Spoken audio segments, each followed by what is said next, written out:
I'm happy to join the many voices celebrating the first Immigrant Heritage Month and share my story, one of the many stories that make up the immigrant history of this nation.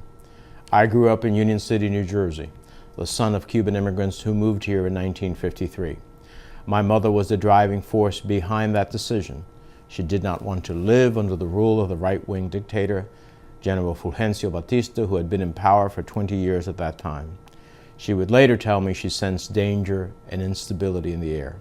Cuba was on the verge of revolution, and my mother understood what that would mean, and she wanted to keep my family safe.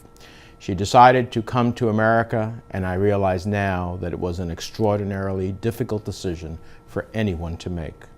I also realize that immigrants, like my mother, must have had a quiet strength, wisdom, a belief in themselves, and the courage to do what they believe will make a difference in the lives of the people they love. The only reason I'm where I am today, one of 100 United States senators, is because my mother had the courage to join the ranks of many brave immigrants before her. While I am part of a newer wave of Latino immigrants, there were millions of immigrant families before us, millions who came to Ellis Island in New Jersey. Irish, German, French, Italian, Scandinavian, Jewish, Greek, Polish, and Portuguese immigrants, all of whom influenced the course of events, powered America's industrial age, and brought this nation through the Depression and 2 world wars. They were the greatest generation, and their contributions to our history will never be forgotten. They were the sons and daughters of immigrants who made the last century an American century and contributed to America's exceptionalism.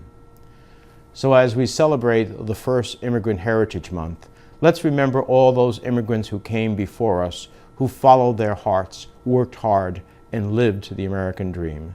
They made this nation great, and we owe them our thanks.